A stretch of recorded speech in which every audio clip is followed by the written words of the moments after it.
Hi there. Before you jump into this episode, we want to make sure our listeners know about the How Do You Drew Patreon page, where we release exclusive content for our members. We've shared unedited video versions of podcast episodes, rare Drew Barrymore photos from our digital archives, movie commentaries, and so much more. We're currently working through a deep dive of each chapter of Little Girl Lost, which, if you don't know, is Drew's out-of-print autobiography released when she was only a teenager. And it's been really good stuff, you guys. There's already plenty of content to dig into and lots more to come. So join now for as little as $1 a month and support us at How Do You Drew. Yeah, go to patreon.com/howdoyoudrew to join today. Thank you. Enjoy the episode.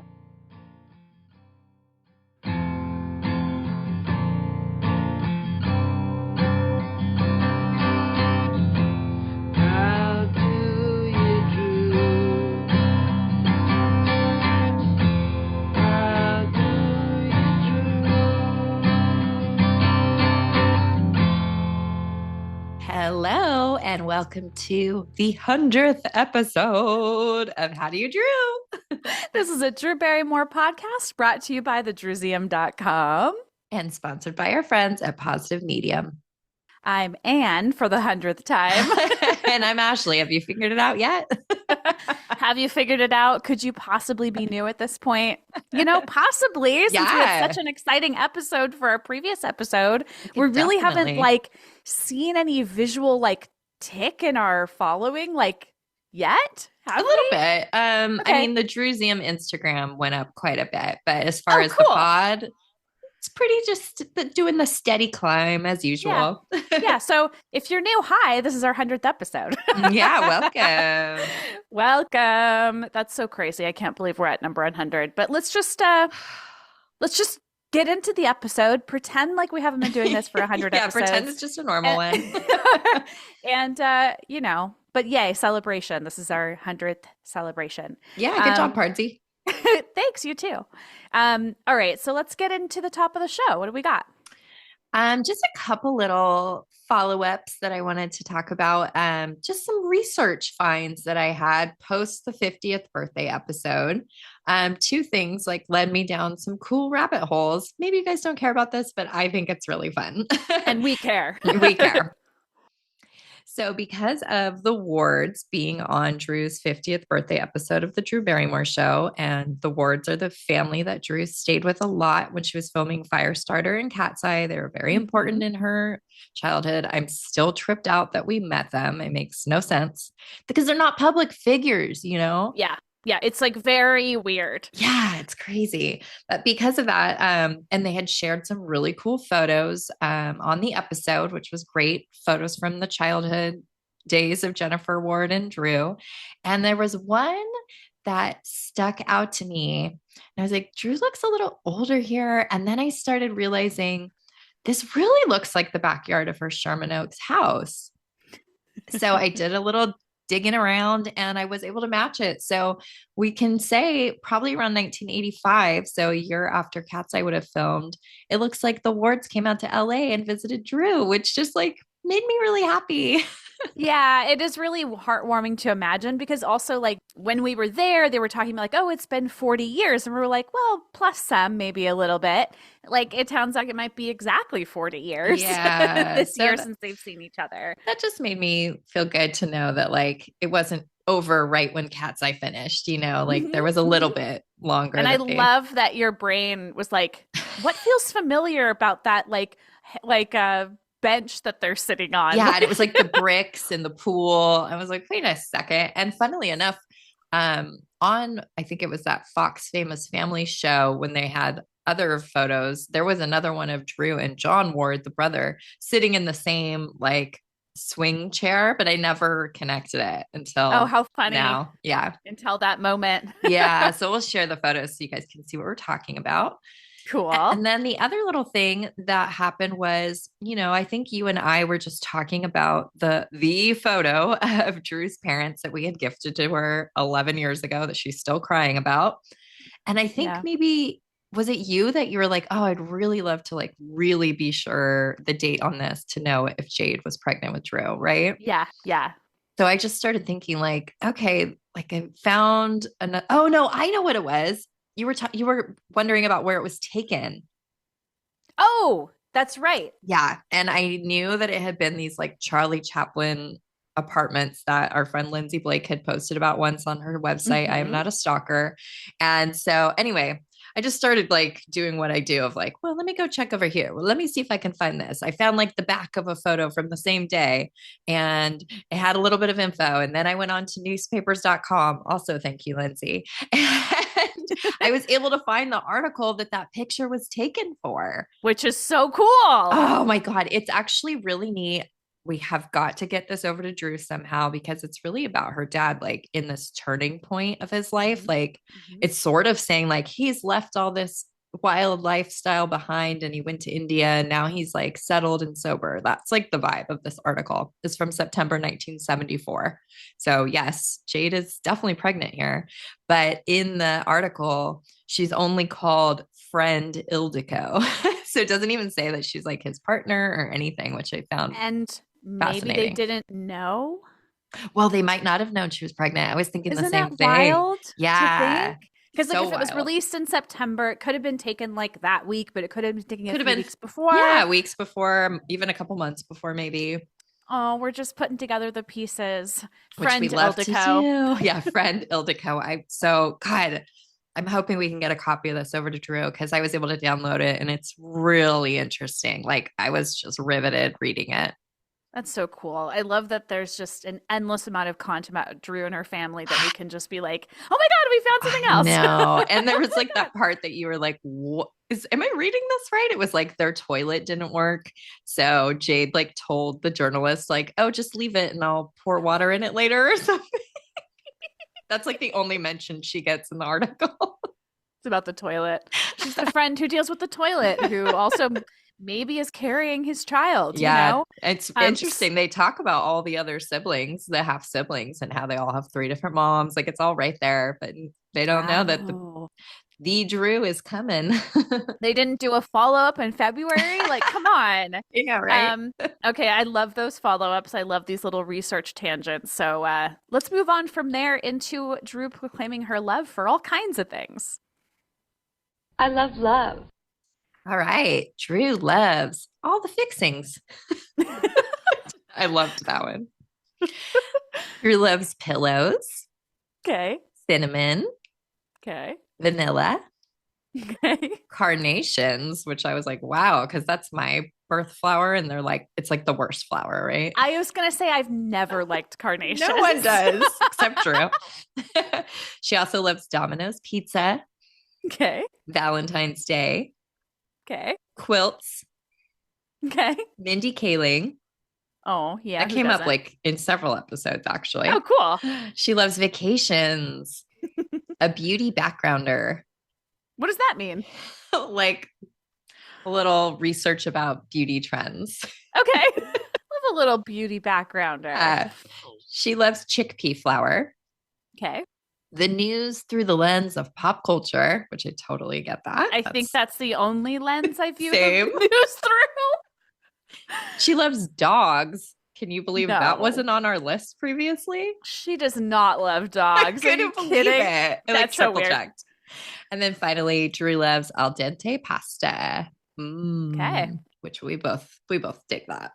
Yes. All right. So I love that section of our podcast. It's always so fun, especially when it's like something like when mac and cheese finally came up. We're like, what? How does she not say this every day? Yeah. Okay, so now do you want to tell me about our Druism of the week? You know, those cool little isms that we do. Yeah, this one comes from the Drew Barrymore Show Instagram. Just a fun little video. There's been some good behind the scenes videos lately, and this is one of her getting ready to go on stage. Still putting myself together. I'm just a NASCAR at my pit stop. That's all. Just got my tires changed and my bolts tightened. So cute. It's perfect. She is just a little NASCAR at her pit stop. That's exactly what I'd call Drew. She looks just like a car. Totally. Okay, so we've got a little bit of mail. So let's look into our inbox and see what we've got. You've got mail. I don't even know how to like touch on this, but we just got so many supportive, unbelievably kind and sweet messages from friends and followers and listeners who watched our segment on the Drew Barrymore show. I was like, maybe we can pick a couple. There were so many. I just had to go. We just have to say like a blanket of thank yous because it was unbelievable. It was like a little flood of people saying, like, people who've been Drewbies with us since we like first came online, saying like, oh my God, like this, you guys are so many people saying like, you're so deserving, you've done all the work. And we're just like, it was very humbling. People saying it was like a full circle moment for them to watch us on there, which I totally get. And that made me feel so good. It also was weird to like imagine being perceived by others. Like, I know that's weird, but like, we're so excited about this moment for ourselves and almost feel like, we always joke about this, like nobody's watching, nobody's listening, but like the supporters are there. And so thank you all who, oh my gosh, were there for this moment with us in spirit. Like it was very heartwarming to feel all that love and just like, the excitement for us. So yes, thank you very, very much for that. So cool. It's too hard to really articulate how ever explain or understand or how we felt about what happened and how we felt about the outpouring of love. So yes. We also got a piece of snail mail from our follower Luana, who we've been exchanging messages with. She's very sweet. She sent some very like really kind things about our podcast. And so she sent us some snail mail. So I'm going to go ahead and read the note she sent in the mail. To your P.O. box. To my P.O. box. And actually before that, I'll say she had some custom made How Do You Drew notebooks made for us that are so cute. And I don't think I've shown you that the inside, like the pages are actually branded How Do You Drew really? as well. Oh my God. Will you please send me mine soon? Yes, I will. So she did that. And then she made like custom made bookmarks with our name. So Luana, thank you so much. I'm going to go ahead and read your note now. Oh. Dear Anne and Ashley, I'm writing this with so much love and appreciation to thank you for all the incredible work you do. As a huge Drew Barrymore fan, finding such a special place filled with nostalgia, fascinating stories, and so much love for her journey is truly inspiring. Each podcast episode feels like a conversation between friends about someone we all admire deeply. It's amazing to see the care and dedication you put into keeping this beautiful connection alive, sharing moments and memories that bring us even closer to Drew. This small gift is just a token of my gratitude for everything you do. I hope you know how much your work means to so many people around the world, including here in Brazil. Keep shining and spreading your wonderful energy. The world needs more people like you. With love, Luana. What? This is my first time hearing that. I know. That's so sweet. That's so meaningful and touching. And I love paper. paper, mail. Someone sent me an email. Someone sent me a letter. A letter? Oh, you did get a letter. Luana, thank you.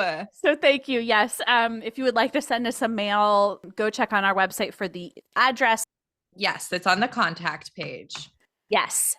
Okay, so other kind things. Should we jump into the kind comments corner? Let's go. So sweet. Okay, we have two this week. The first one comes from, they're both from Instagram. No, one's from Facebook. Okay. The first one comes from on Instagram, Kyle_V25. And Kyle did give me permission and excitement to share this. So that was really nice. Kyle says, Drew is such a light. It's so beautiful that she's not only still alive, but also thriving and truly living her best healthy life. I can't even begin to imagine what she went through in the past. I'm just so happy for her now. She is such an iconic queen and legend, and I'll always love her. Oh, us too, Kyle. Yeah, I love that. I'll go ahead and read this other one from Melissa on Facebook. And this was just a comment and reply to like Drew changing her profile picture, but I just loved it. So it says, how I hope I bring a sliver of the light you do to the world. Such a positive and genuine human being in spite of all the things you've been through. You radiate love and happiness, and I hope it's always returned to you tenfold. Love you, Drew. Oh, those are so like similar in theme. They almost say the same thing. And I just love that so many people feel that way about our girl. Me too. And like, that's why we highlight these. I mean, obviously we say we're doing it because of all the negativity online. And we like to just like make sure that we point out every time someone calls Drew a light. we have to. We have to. That's kind of our job, I guess. Okay, so we're not doing This Week in Drew history, but this whole episode is kind of a looking back. So we'll get into historical stuff in a minute. But let's get into a little bit about what's new with Drew. Do you want to hit the headlines? Okay. We like to follow up on Hollywood Squares, episodes 11 through 16. And I think these are the last ones. Have you seen any more go up? I have not seen any more go up, heartbreakingly. Okay. I know. Okay, but let's just go over it real quick because we like these little bonus round facts. If you guys don't know, at the end of the show, the like bonus round that the person can make do the big win is that they go around and all the stars, they say a fact and you have to agree if it's true or disagree if it's not. Mm-hmm. All right. You ready? Yeah. All right. Drew owns 6 Volkswagen Beetles. I think the person fell for that. I don't blame them. Yeah, me neither. I mean, it seems like if something, I don't know, I know they do a decent job on some of these of like really trying to trick people. Yeah. And here's another example. Drew's first movie with Adam Sandler was 50 First Dates. And I think it might have got the person too. Did. Wedding Singer, guys. Come on. All right. Drew helped induct the Go-Go's into the Rock and Roll Hall of Fame. True. Yeah, that was a good one. And when I was watching it, my partner was like, no way. And I was like, it's true. He got him. We have an unfair advantage here, obviously. I guess so. Okay, Drew has directed 2 Hallmark Christmas movies. I somehow would love to see that, though. I know. Ridiculous. Drew has won a Razzie Award for Worst Actress. No, but it kind of got me for a second because I think when she was with Tom Green, maybe he got one for Fred Got Fingered. And he like went and he might have been like the first person who ever showed up to accept it, I think. It was definitely a thing. Like it was newsworthy. So it got me for a split second too. I was like, she's associated with someone who did. But yes, but no, she did not. She's not gotten a Razzie. And then here's the last one. And this one made me laugh so hard. Drew has a tattoo of E.T. on her right leg. The person thought it was true. Not true. If you want to hear all about her tattoos, listen to our tattoo episode. Episode 12 from a million years ago. So weird. Yeah. And we'll talk about some of our early episodes just briefly in this episode. And I was like, oh my God, one of the ones that we're going to mention is episode 3. Wow. Rolling Stone. Yeah. Yes. Anyway. Crazy. So those bonus round facts are so fun. Hollywood Squares is so fun. Every episode I loved watching. I can't wait for it to come back because it's renewed for season 2. This is great news. I was really hoping, and we got the news. So yay, there's going to be a season 2. I have to assume they're going to film over the summer like they did last year. Mm-hmm. I feel like we got to try to get out to LA and get to a taping. What do you think? Yeah, I think we should try to do that for sure. That would be so fun. That would be so fun. All right, so you guys know how much we love Hollywood Squares. Hopefully you're seeing it and enjoying it too. We can't wait for more. Woo woo. All right, so I didn't watch this extended part from Stephen Colbert. Yeah, so they released like weeks after her appearance on the show, they released her Colbert questionnaire. And it's like, I think it's a crazy amount of questions, like 15 or something like that. Cool. Yeah. So the only ones I really noted, I thought this one was funny. He asked window or aisle seat. She was passionately for the window. Are we surprised? Not super surprised. No, not at all. Drew being excited about a window? Imagine. It also made me think about The Wedding Singer. And we were laughing about that when we were flying to and from New York too, about the aisle seat and all that. So that was good. Yeah. I was like, I'll let you lean over when we go over Vegas. That's right. I've never seen the bright lights of Vegas before, except for like every day of my life. There was an answer where she was talking about altered states. And I thought this part was pretty hilarious because we love when she talks about her wild dad. Did you then go see the film? I did, and it's so weird. He turns into a monkey, and it's a whole peyote trip, and it's so crazy. And I was like, thank God that's not my dad. Oh, wait, that is kind of similar to my own dad. Never mind. Yeah, real weird. Ken Russell. Ken Russell, man. That's right. I feel like as she was saying it, she's like, wait, actually, my dad kind of was like that. Like, he probably was on a peyote trip while I was making this film. Very likely.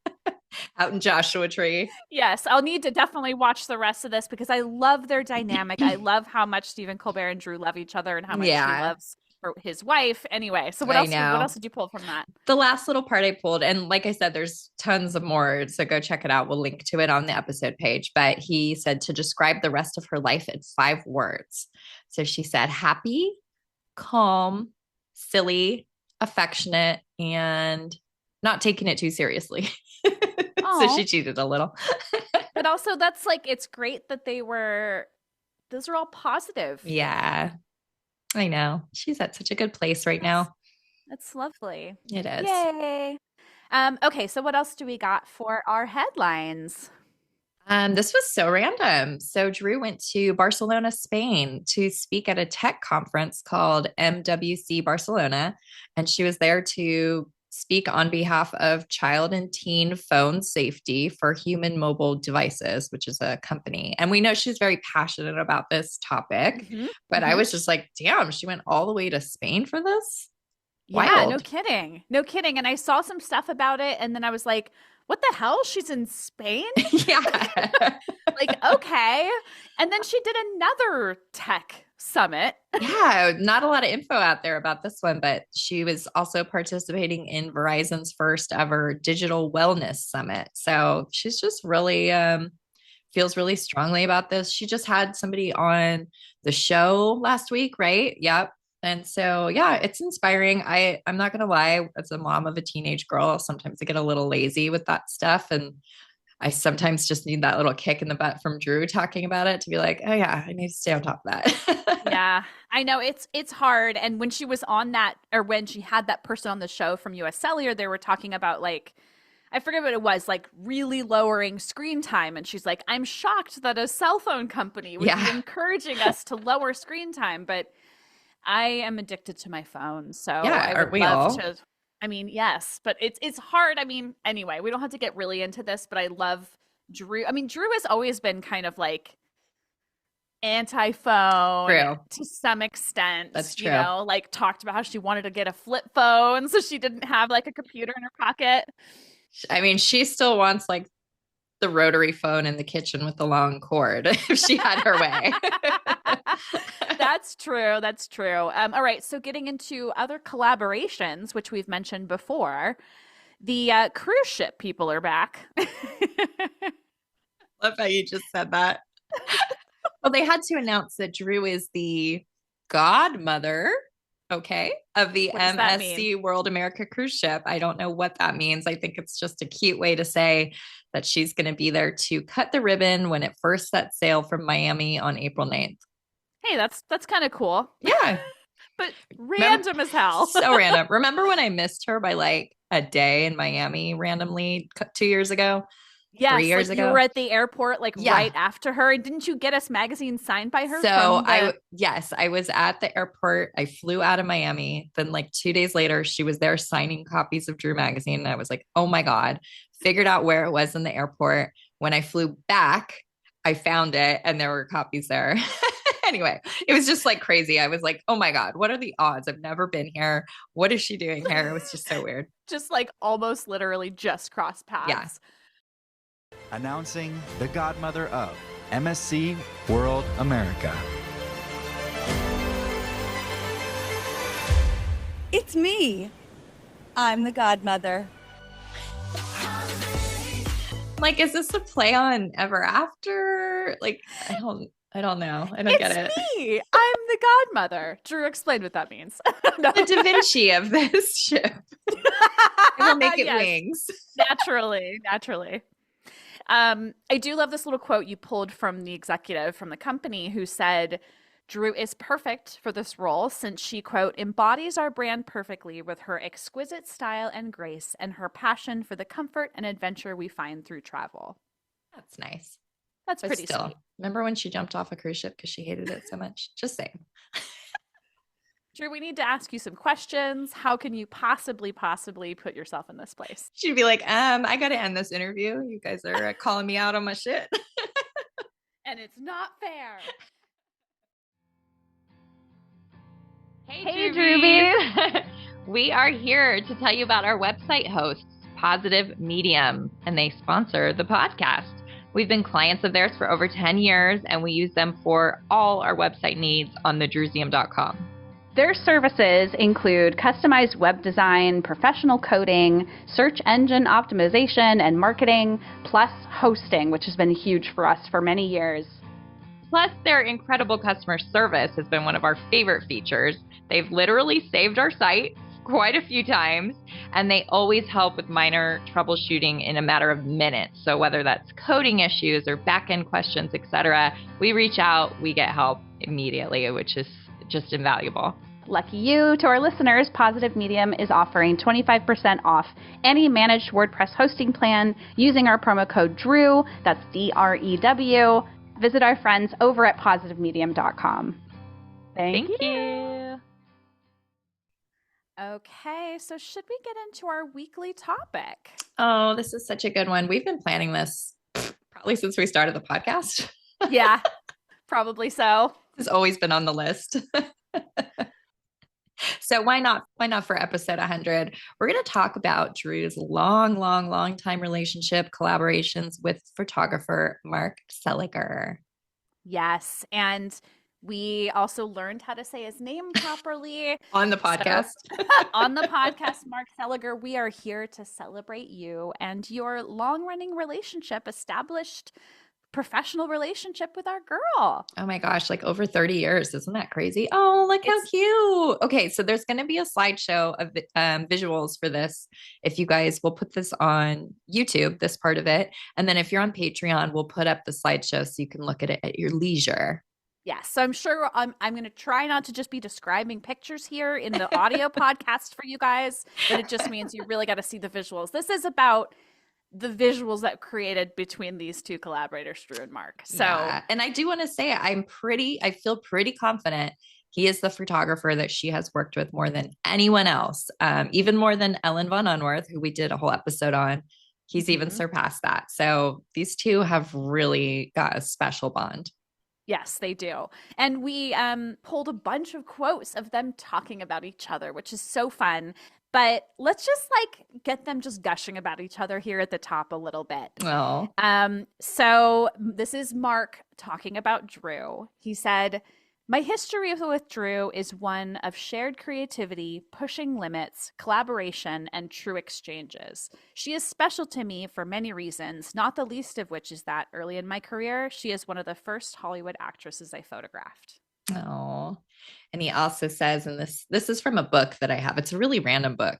It's like in many languages. It's called One to One, and it's like photographers talking about like their favorite person to collaborate with. So cool. Yeah, it's really neat. So this other quote he said is, "Drew is always in the moment, not trying to figure out her next moment." That's cool. "It is this type of freedom that allows one to take these kinds of photographs." Oh, I love that. Love it. Love it. So on markseliger.com, Mark is talking about their frequent collaboration. He says, "A dozen shoots later, and I can honestly say Drew is what makes these images speak for themselves. To call her simply a muse is an understatement. She is an artist and a creative force to be reckoned with." Love. Kind of gives me chills. I know, it's so good. And then one other thing that he said recently on his Instagram, like 3 years ago, is that Drew Barrymore has many gifts to offer the world, but undoubtedly she is one in a million in her presence and magical response to the camera. So cool. I love that. Okay, so should we get into Drew gushing a little bit about Mark? Yeah, we don't have like as much as I would wish. I feel like we always like knew she loved him, but this same book has some cool quotes from her. Yes. So in One to One, Drew said, Over my years of working with Mark, I have gotten to be a boxer, to interpret Alice in Wonderland, to pose in a pool of daisies, to wrestle with a sumo, to be a butterfly, to run around with a giant pig, and this is just a start. This is what I really like, to pretend to be something I'm not. I have this image of myself as a dorky, non-sexy, plain woman. Photography allows me to be a lot of different things, which is why I want each photo shoot I'm involved in to have a sense of spicy adventure. Spicy adventure. So good. It's so good. And also, Drew had Mark briefly on her show. He called in and they were talking about some shoot he'd done with Jerry Seinfeld in 2022. And there were just a couple little moments where they kind of gushed at each other on this. So I'm going to play a little bit of that. And this is where we learned how to pronounce his name. It was this appearance where we went, we thought it was Seliger all this time. Yes. Look, I just want to introduce everyone to our history really quick because we've done, I think, the most meaningful and important photo shoots of my life. We worked together, you know, the cover of Rolling Stone. Yes, of course. That famous picture. Hi there. I normally see it in black and white. It's interesting to see it. There's us doing Harper's Bazaar. We've done Rolling Stone. We've done the cover of Vanity Fair. We've done every iconic shoot I've ever been a part of. Jumping there to a different part. Okay. That was really cool. I love how the audience was like, whoa, we've never seen these spicy pictures. Yes. I also love that she's like, I usually see that in black and white regarding the so boxing true. one. That's so funny. All right, here's a little continuation. I mean, there is a comfort with somebody that you work with over and over and over again. Like when you and I started working together, I remember the first time I got on the phone with you and you said, you know what, I trust you. Let's do something really wonderful. Go for it. And that was such a, unusual reception to an invitation to make art. And that to me is, what you live for, right? You want to be able to collaborate with somebody to bring something special to it. And I feel like Jerry and you share that commonality, which is you want it to be eventful, you want it to be special, you want it to feel like it's in the moment. And I can't thank you guys enough for helping me, make these images. Well, I mean, you are one of the most iconic photographers to ever walk the planet, Mark. And I will say, some of my sexiest moments in life have been with you. So you do draw it out in people.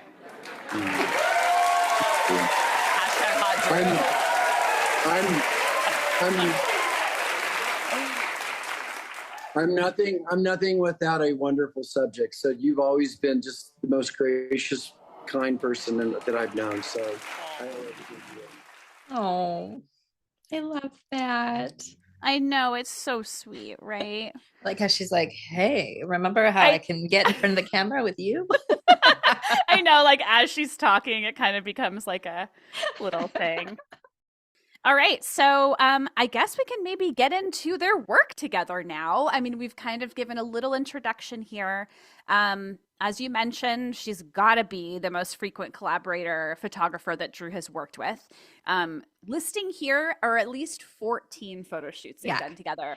And I love that you mentioned, you're like, I bet there's more. I have this feeling, because some of these we've only found out in recent years, like, oh, he took those pictures for Flower Beauty or whatever. So yes. I mean, remember how long it was before we figured out he did the Dear Drew photos? Even though like you can see him if you look closely in some of the behind the scenes pictures. Anyway, we'll get to it. It's funny because some of these I'm like, I don't remember how we learned or like well, you'll see. We're going to get into the iconic ones from the 90s first, and then we're going to kind of get into some of the stuff that feels like Drew just wanted to work with Mark. It wasn't like for a magazine. It wasn't, who knows? It's like, oh, we need somebody to shoot some stuff. Call up Mark. Yes, exactly. So some of this might repeat what he said on the Drew Barrymore show, but I am going to let Mark introduce us to the 1994 May issue of Us magazine. And this is a clip from his website. And I love that there's audio here. Obviously, the fact that we get to use this for our pod is really cool. So cool. And he has this whole page called The Original It Girl, all about Drew with some insane photos we've been talking about over the last few months. Yes. So I'm just going to play this clip from the website. It's awesome. So here we go. had a very incredibly long history working with Drew Barrymore. She's like the perfect ingenue. And when I met her back in the 90s, I remember talking to her on the phone. I was explaining a couple of the characters that I was very interested in introducing. And one of them was prize fighter, and the other one was kind of a naughty Alice in Wonderland. And I was waiting for her to respond, and she gave me that perfect Drew giggle and said to me, "I totally trust you. Let's just do whatever you think will work best." And that's how we started out, and worked with a wonderful crew to create the costumes, found the perfect boxing gym, and built our Alice characters in oversized deck of cards. And at the very last minute, she popped a cigarette in her mouth and started to blow these perfect smoke rings. And that's really how our collaboration started, with some real gems. From there, we went on to do several other shoots. And I would say she is probably the ultimate muse of all the people that I photographed. So that's just him talking about their first experience together. But I love that the way that they communicated, the way that they collaborated on that first shoot really set the stage for everything going forward. So yeah, and it's kind of wild when you think about like that he wasn't very experienced at that time. Like, why did she trust him? They just had that connection right off the bat. So cool. Before we get a little more into it, I do want to mention that we do have a whole episode about this magazine feature. It's our episode 45. I will link to all the like related episodes on the episode page if you guys don't want to remember the numbers. But we talked about the photos and then also the article that went along with it back then. Yes. So we'll talk about the photos a little bit now, but you know, this is our run through. So we'll see how much I can get myself not to talk about them. I will say that in the slideshow, I tended to put like the printed version and maybe an outtake with it. So if you're looking at the visuals, you'll see the original on the left and one of the outtakes on the right. I love that. There are so many neat outtakes from these earlier shoots. Oh my gosh. I mean, oh my God, when we get, anyway, we'll get to you could have made a slideshow that was like 8,000 slides and it wouldn't have been enough. Yeah, exactly. So I tried. I'm going to actually just say a couple more little quotes. So from One to One, Mark described this as having conceived a series of ideas that complemented Drew's sensual and strong persona, which perfect from that like 93 era, because these were taken in 93, even though they were printed 94. We're kind of sticklers about those dates. If you don't, that's why we were saying that. Yep. I know that it said somewhere that this was like did it say like South Los Angeles Boxing Club? Like I think it's even I found it at some point. It might be in the credits of the magazine. Yeah, so I love this. It says, as I looked at the photo of Drew as a boxer in my darkroom, I thought, this is my girl. I had never taken a picture like that before. It was one of those images that, as it revealed itself in the printing process, surpassed my initial idea. And that was a defining moment for me. So cool. I love that. This is my girl. Like, I know. We get it. Because we always say like our girl, my girl. And of course, these amazing. Oh my God. These were my favorite for a long time because I was like really into Alice in Wonderland. It got like a little too popular and I kind of faded away from it a little bit, but I still like, I know that you love these and I always like, I mean, they're incredible. So I'll read a little quote about this. It says, although the crew and I were working with limited resources, we remained undeterred. 4 days before the shoot, the costume designer Robertino Trovati, this flamboyant character, came into my room at the Nico Hotel in LA and tried on the Alice outfits himself. It was a very ambitious shoot, and in one day, we did 5 different setups in 10 hours.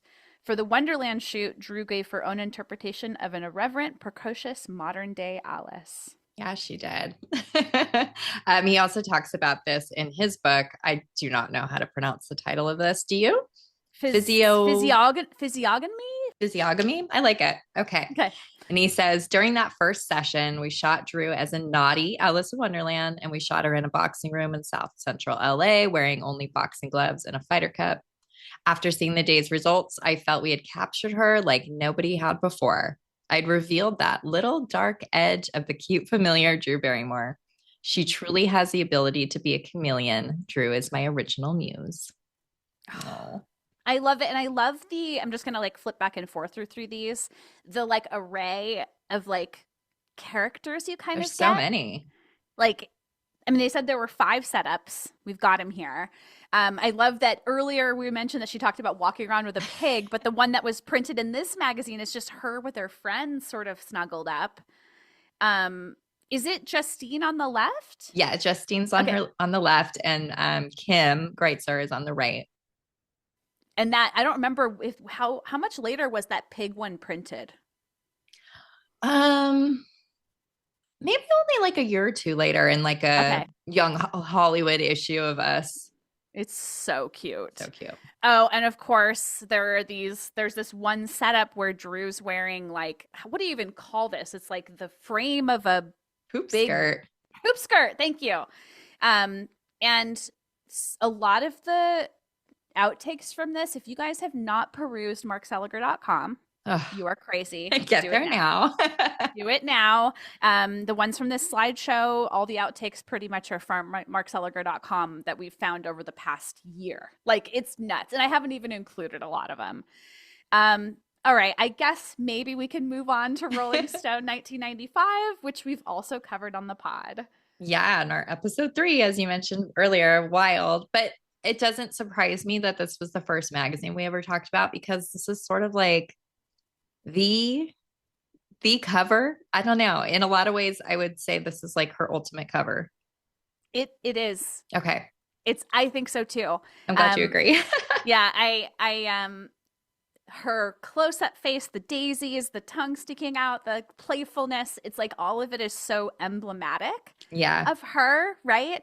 The outtakes drive us crazy nuts. Oh my gosh, I can't even believe how many there are now. Oh my God. Thank you, Mark, for putting those out there. God, I would love to know that he's listening to this. He can hear us gushing about her the whole time.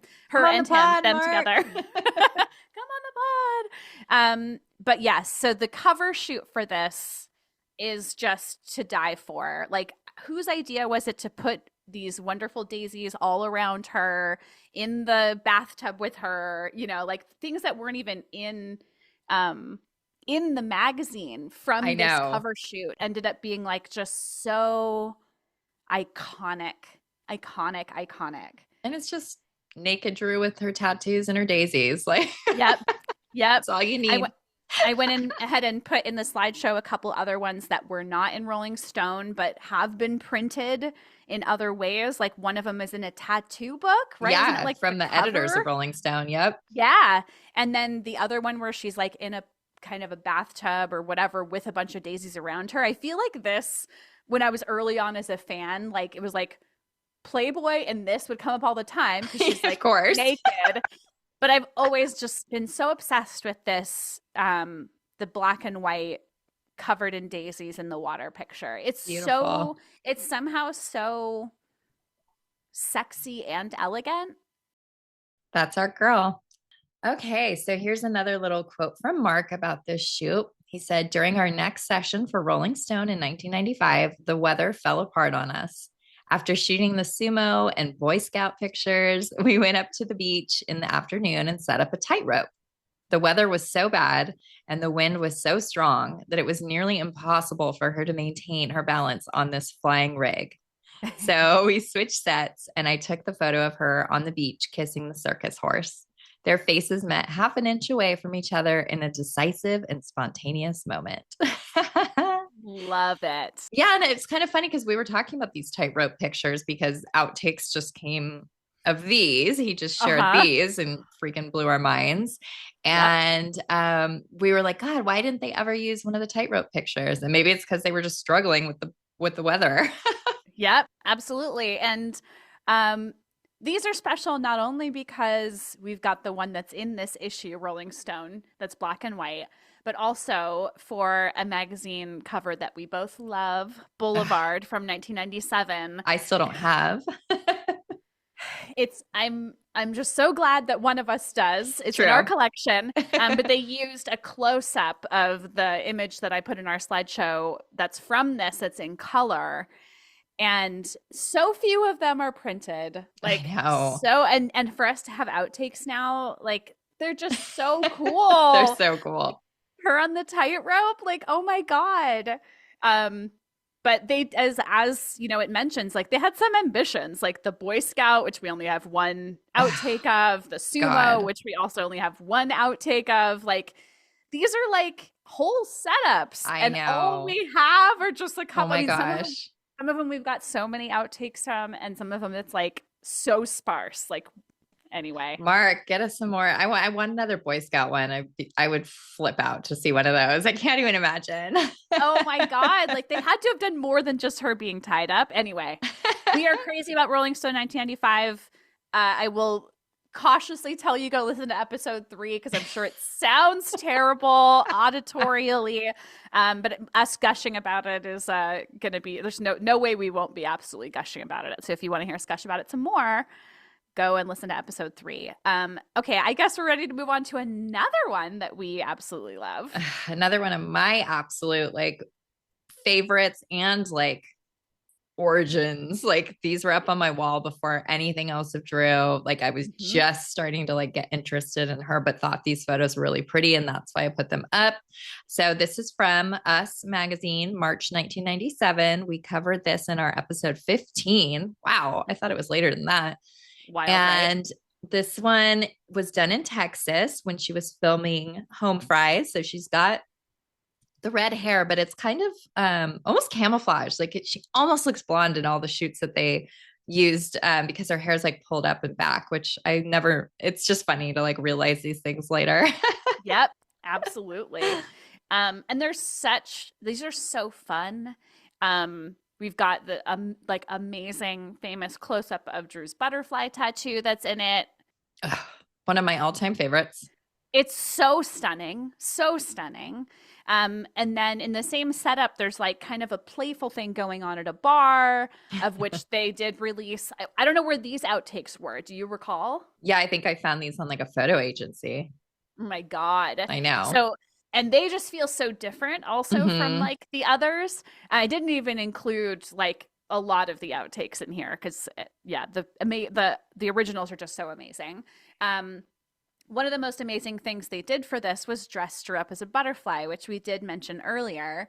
As far as I know, correct me if I'm wrong, we only know of one printed outtake. Yeah, and it was only printed on like a weird promotional poster for Us Magazine. Yep. And it's amazing. Like, I like how the picture, I know we have a picture of it hanging on the wall of the individual who we know has it. Yeah.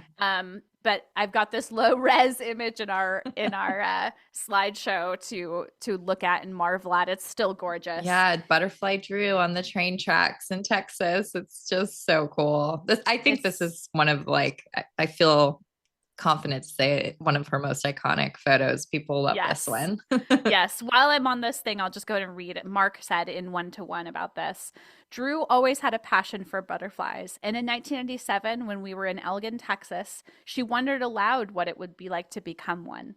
So I photographed her on the train tracks in this fantastical wild butterfly costume made by the stylists Kurt and Bart. It's stunning. So fun. Like, outtakes from this, please. Oh my God, please. Please. So I feel cool. like it could happen. Like, all of these are showing up. He's like really digging into his archives lately. I know. These pictures have some like what is going on here moments. Like, there's one of a guy in a cowboy hat and an older man wearing like a flannel pushing Drew in a wagon. Why? I don't know, but it's pretty damn cute. Yep. Overalls, looks like no t-shirt underneath. So Drew being, oh my God, the outtake from that section is so stunning. I always loved this. Yeah. This one was on my wall. Surrounded in candles that was printed in this magazine. And again, an outtake that just kills us. I think we're just so familiar with these that like a slight variation is just like, yeah. Like, gasp, oh my God. Exactly. And then there are some outtakes from this shoot that blew our mind, probably about like 10 years ago, and ones that made her red hair really, really look red. Yeah. It's weird. And we kind of talked about this in the episode where we covered the shoot, but these almost feel like the predecessors to the next shoot we're going to talk about. Like they were kind of trying this vibe out. They didn't make it in the magazine. And it's like, okay, let's revisit that and really go hard for it for this next one. That is such a good point, and I love that they're right next to each other.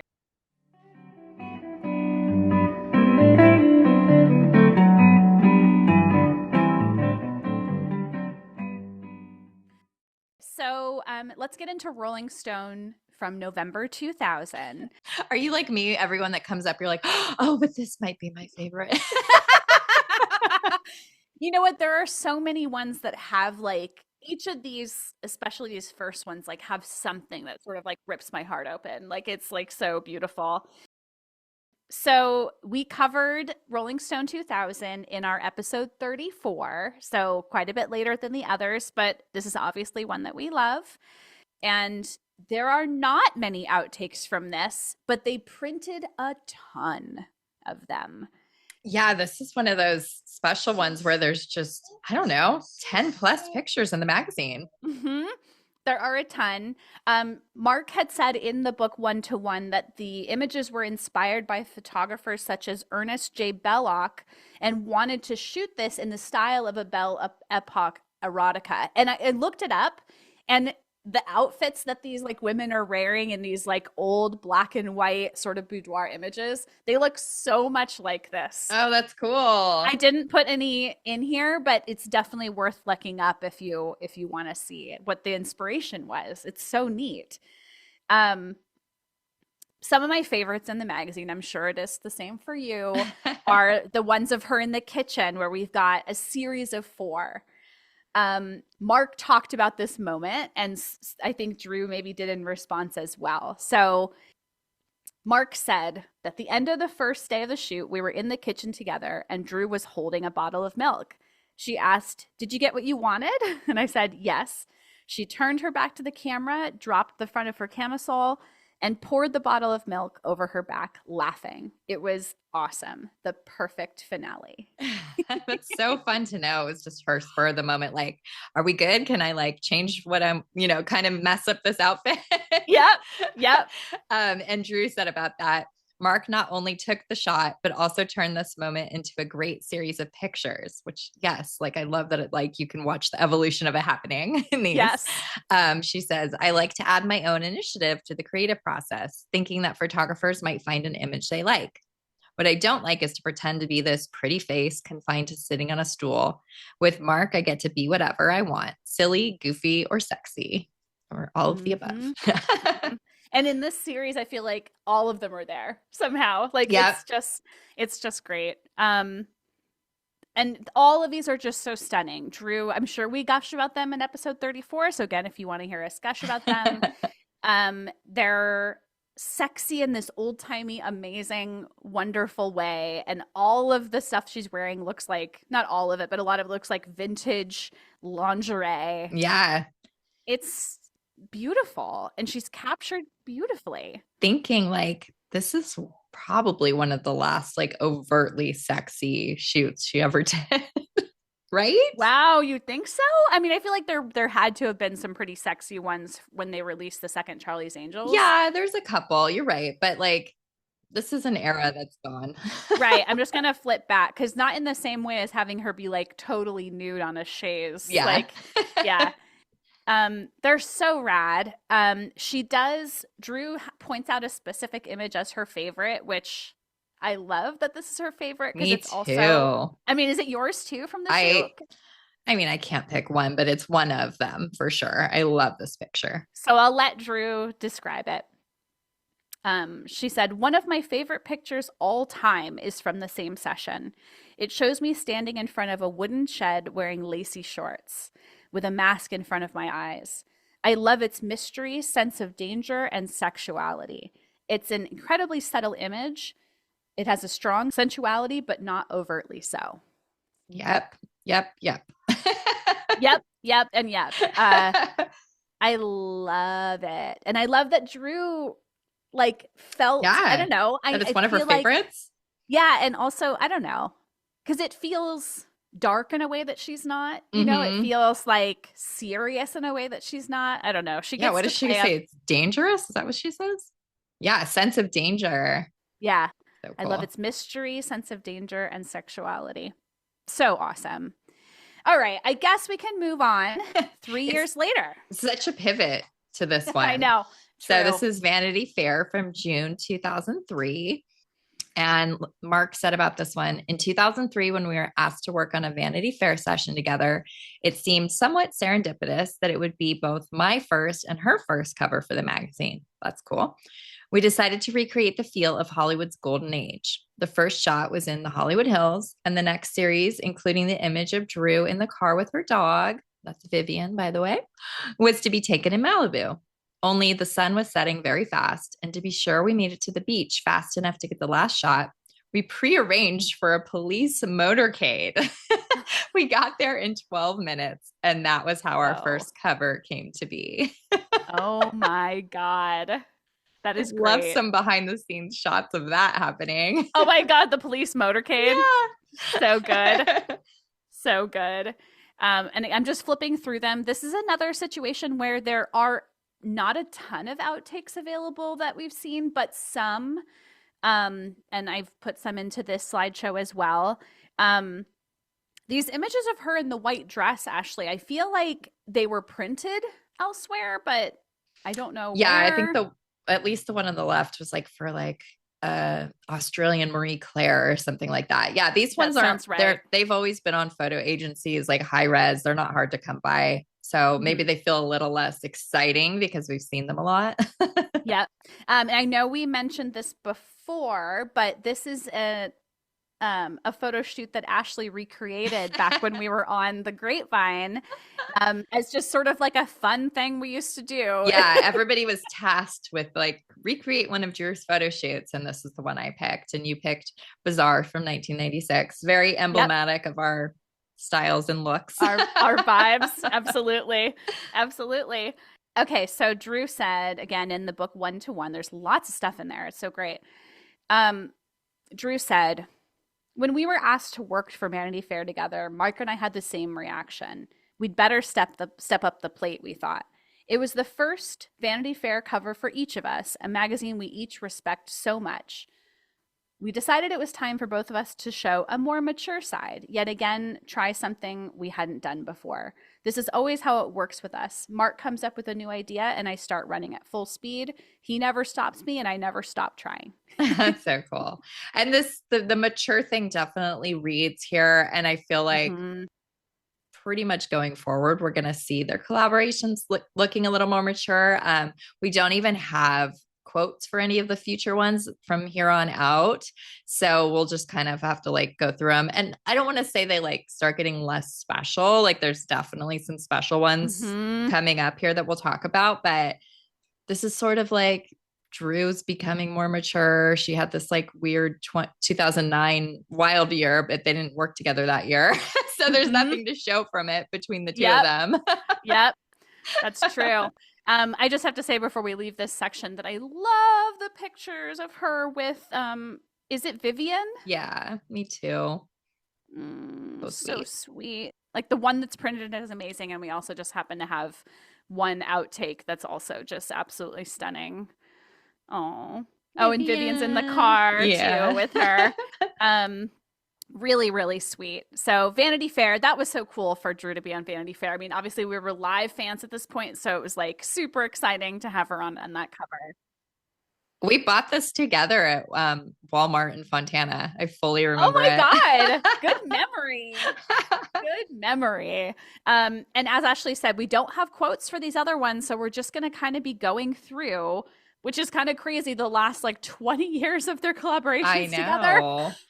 So weird.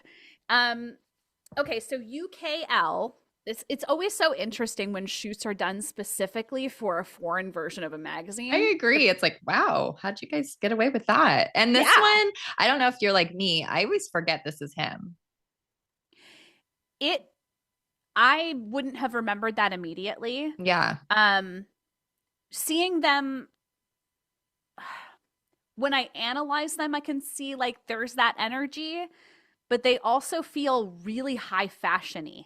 Yeah, they're definitely some like of them.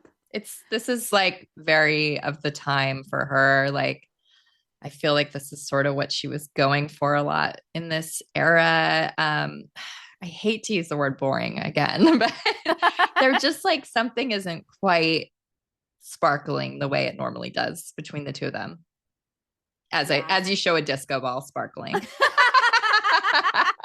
I do like that there are many costume changes. I noticed that almost every dress she's wearing is like either silvery or goldy or like some kind of metallic, except for like the one with the disco ball looks like it might be darker. But lots of metallic outfits.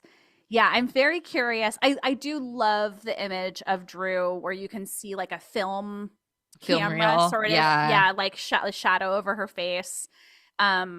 And I think this is one, again, like I don't recall seeing many outtakes from it. I don't know if there's any. Wild. Yeah. But I see what you mean, how it doesn't like immediately read as like Drew with Mark. Yeah. They are stunning. They are, yeah, they're gorgeous. Again, I'm going to try not to describe them. Yeah, move on. Okay, so this is a weird one. So we're getting into a couple of weird ones. The going the distance promotional images from 2010. Yeah, and these were like in weird foreign magazines. That's like the only places they were printed. It's Drew and Justin. I have a sneaking suspicion, I just don't want to say it without like proof, that Mark might have done like the poster images for the movie because Drew's hair is very similar to the way it looks on the posters. But I just couldn't confirm it. I tried. But I wouldn't be surprised at all if this was like maybe even part of the same go round. That wouldn't be surprising. But I love these pictures. They're really cute. I pulled one particular outtake where Drew's sticking her finger up Justin Long's nose because it's really cute. So there's a good mix. There's like some of Drew alone, some of them together, a few different outfits.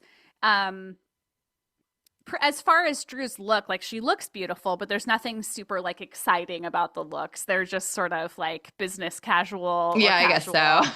I do like the striped shirt one that feels a little bit more like her. But yeah, what else can we say about these? Just that they're kind of mysterious, and I don't understand why they were only in like weird foreign magazines. So strange. We'll never understand how all those things work. That's true. We will not. Okay, so now also in 2010. Yeah. Okay. So I love this one. Harper's Bazaar from October 2010, but I hate the cover because I feel like they messed up her face. Yes. Yeah. Yeah. The original cover. So there's I'm guessing the other one is the subscription cover. Yeah. Bazaar always does those, or they did at that time. The primary cover, it almost doesn't look like Drew. I know. And it's such a bummer because I don't know what they did. The rest of the images are so fantastic. Like there's some really cool ones. So this is very like Sharon Tate 60s inspired. Like this one in the orange. Amazing. That should have been the cover. She looks so cool in these. She does look really cool. Big hair. These are very fancy. Like she's definitely getting very fancy high fashion in these. Do you immediately read these as Mark? I maybe wouldn't, but it's just like emblazoned in my brain that it is him. So there's that. But yeah, I love, she's just like this glamorous 60s lady lounging around her Palm Springs house or something like that. This one where she's standing in the doorway, we know that Chris Miller had this framed in his Palm Springs house. So I kind of love that. And we get a little tattoo peek in that one too. That's true. Gosh, I love that you said like 60s and Sharon Tate. Like the hair especially has like this. They're great. Yeah, they are really cool, and they printed a ton. Like, which we always appreciate. But no outtakes from this, I don't think have ever surfaced. Oh my gosh, I haven't thought about that. Wow. That's so strange. And again, like this is that thing where we're coming to like more recent, quote unquote, like 2010 feeling like that's yesterday, where I'm like, oh, but these just came out. Yeah, 15 years ago, that's nothing. But yes, stunning. Awesome to see her on Harper's Bazaar again. All right, so now, dear Drew. Oh, I love these. So as we said at the top, we didn't even know that Mark had taken these for a really long time, but this is for Drew's short-lived but really cute fashion line that she had called Dear Drew in 2017. I think it shut down in 2018. It was sold through Amazon, and there was a pop-up shop in New York that, oh God, I wish we'd gotten to go to. But I love that she's like, of course, I'm going to have Mark take these. And a lot of them were taken at her house in Los Angeles that we love so much and have an entire episode dedicated to. I think it's episode 69. Yep. And so, yeah, they're like, there's like a street in Los Feliz where they took pictures, and then the rest are at Drew's home. So they're really personal and intimate. Yeah. I picked a few for us to look at in the slideshow, but there are so many sweet ones. So many cool ones. And these, like, even though we didn't know they were a Mark, when I see them, like, I can feel the comfort and there's something about them. I know we shared a couple of these when we did the house episode because you could really see like parts of her yard and stuff in certain ones. Her dogs, Lucy and Douglas, appear in a couple of these.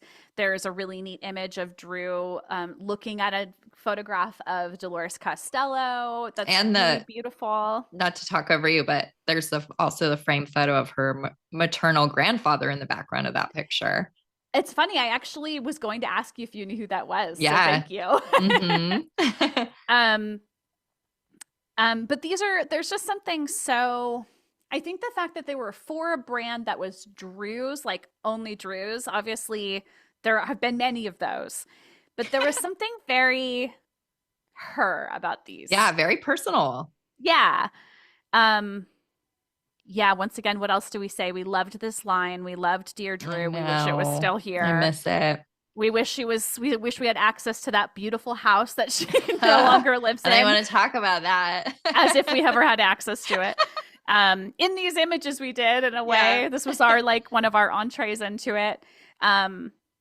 Dear Drew, we miss you. We love these images, so I'm so glad that Mark captured them. I know, they're really good. They're really cool.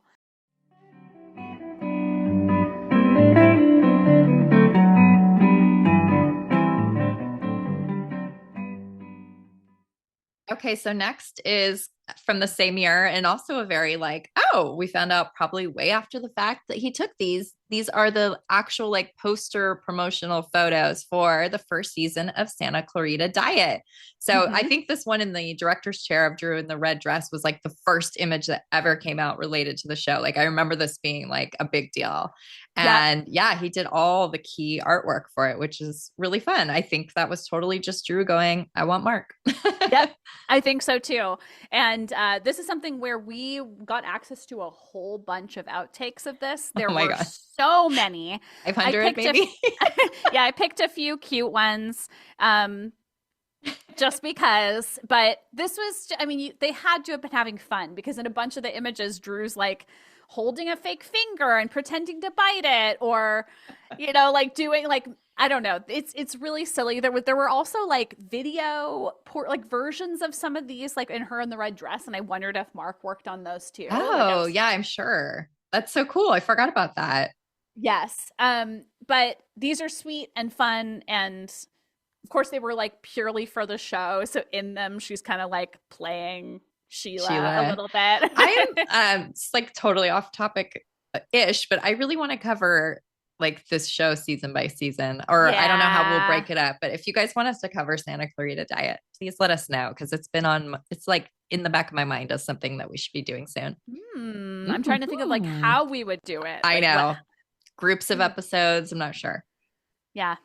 I like that idea. Challenge. All right. So Santa Clarita Diet, we love and miss you. I know. Another RIP.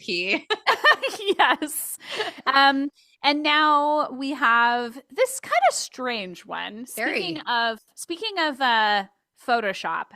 So Flower Beauty Warrior Princess Mascara. For some reason, again, Mark came in and worked with her, collaborated on this thing for her brand. Only 2 images have been released as far as we know from this particular shoot. That's so weird. Right? I mean, and the primary image that I've seen used and I think was on Mark's site, Drew's, it's black and white. She's kind of wearing like a, how do I even describe this? I don't even need to describe it. Like a white thing. It almost has like a prom dress. Like prom dress, but with like punk details, like black shoes, like a. Well, she's a warrior princess. Oh, of course. Warrior princess.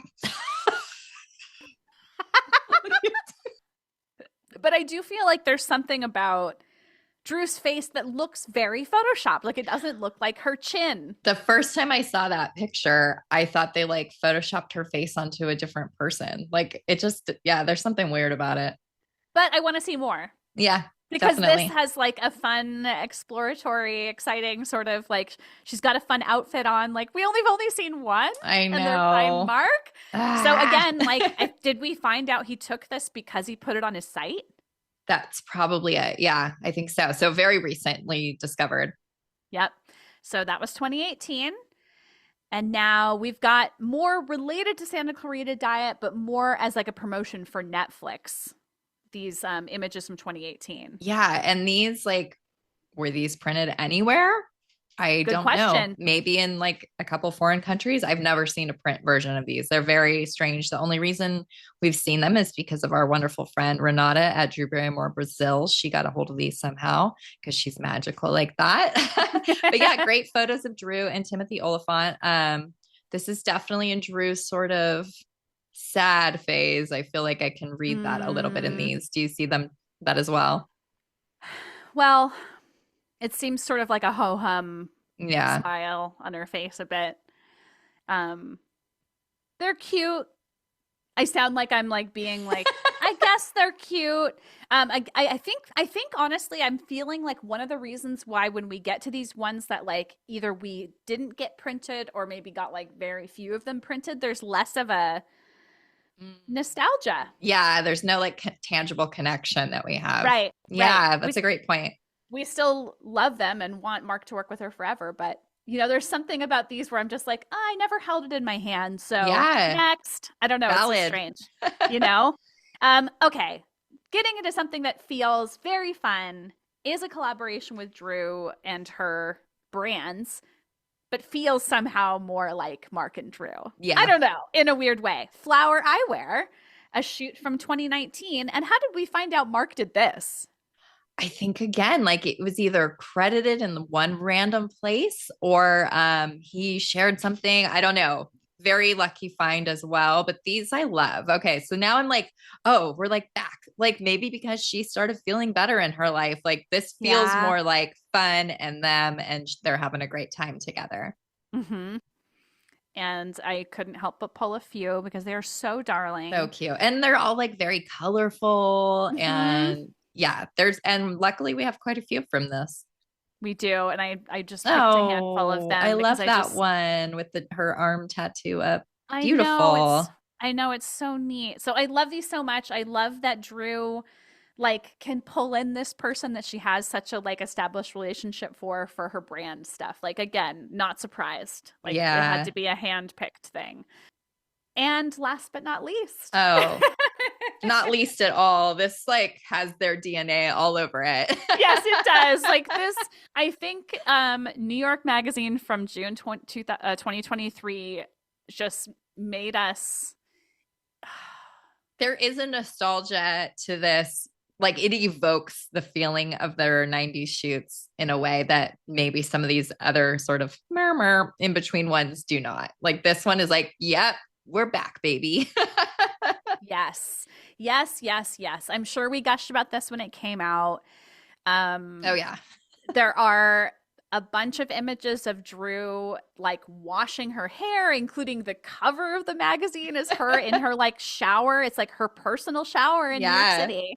The series of images they printed in the magazine of her like expressions. It's just like they really hearkened to like, you know, those images where Drew poured the milk on herself. You're it's like so right. I don't think I ever connected that, but it really does, like, there's a similarity there. That's so fun.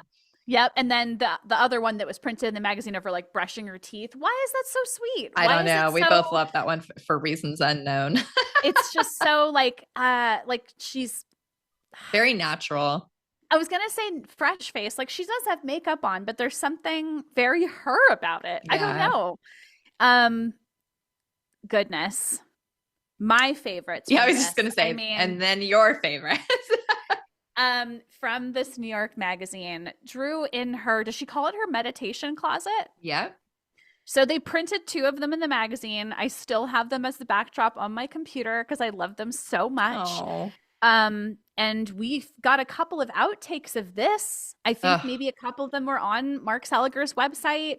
And one of the coolest things about this, you guys, is that inside of this closet, Drew's walls are covered with things in her handwriting, which is so cool. I know. This is the amount of time I've spent like zoomed in, just like, oh, like I live for this shit. But I'm so glad that in the last, oh my God, it's been almost 2 years since this came out. They're overdue again. But I'm so glad that we got this recapturing of that somehow 90s energy that they had, you know. I mean, I know she's not like in 5 different outfits, 5 different setups as 5 different characters, but it being her and like feeling the comfort of her in the space with him, I don't know. Yeah, it's something that they share that's just really unique and special. And they have a connection like she has with no one else as far as behind the camera, I think. Yep. Absolutely. I think it was really cute that they decided to just like go around the city of New York for some of the other images. Really cute, but the ones of her in her apartment, in the shower, and in the meditation closet. Yeah, you're never gonna top like personal space. When we get a peek into her personal space that's been printed in a public magazine for others to see, we are like, we love it. Thank you. All right. So how do we even wrap up an episode all about Mark's relationship with Drew? I think we wrap it up by saying we can't wait for the next one. Let's go, guys. That's a very, very good point. Hopefully we're manifesting one as we speak and like something's going to come out and just blow our socks off again. Oh my gosh. I'm just like sliding through these one more time. I'm going back in time a little bit. Yeah. So if you guys want to see all of these, you know, that you might not know them top of your head, like weirdos like us do, please check out the video on YouTube where we'll be sharing the slideshow. And again, if you're on our Patreon, patreon.com/howdoyoudrew. We will have this up there so you can go slide by slide at your own pace and just soak in all this goodness. Absolutely. So worthwhile spending some time with. And of course, we'll have the episode page with a good smattering of images to share as well. Oh my gosh, that's gonna be a lot of work. I just realized I'm gonna have to like really hunker down tomorrow and get this together. How am I gonna choose? Okay, I'll get it done. Thanks, you guys, for being here for 100 official episodes of How Do You Drew? What is happening? And there's a cat butt in your face. It's very appropriate. Yeah. He can't believe it either. He's like, I think you're done, Mom. 100 is enough. Why are you messing with me, bub? Okay. So yeah, thanks again. I just want to say like all that amazing feedback and support we got after our appearance on the Drew Barrymore show. Every single one of you who said anything to us about it, we really like took it in with so much happiness and love. So thank you. If you want to continue the love train, go on over to Apple Podcasts and write a review. You can do that for us. And then you can also leave stars on Apple or Spotify, get our numbers up to like counteract that one jerk that I can't get over left us 1 star. And then you can follow us on Instagram, We're at How Do You Drew Pod. I'm going to be doing a little collab, a local collab next week with a podcast like who happens to be based in Vegas. So I'm going to be representing our half of the pod, and they have a local girl doing their half of the pod. I'll tell you guys more about that soon, but follow on Instagram because then you'll be able to find out about it first. And then also we have our Instagram at Druseum. And I was like thinking about photos from this one that I might feature over there. Special. Yes. Yes. Also visit our website at howdoyoudrew.com, where we have an episode page for every episode, including this one. It's hosted on thedruseum.com, the OG Drew Barrymore collection site. The longest running Drew fan site. I just want to say that. That's pretty freaking cool. NBD, guys. Only 19 years. No big deal. Make sure you sign up for our Patreon, which we already mentioned, but we're mentioning it again. Patreon.com/howdoyoudrew. And don't forget to send listener mail to us at all of the places, Instagram, Patreon, all those places, but also howdoyoudrewpod@gmail.com. Like Ashley said, we love hearing from you and comments and messages and all that stuff. And we love the love. I love love. I love love. All right, everyone. Thank you for listening to us gush about Mark Seliger for episode 100. Thank you. Thank you. We'll see you guys next Tuesday for more. All right. Bye-bye. Bye. Thank you. Bye.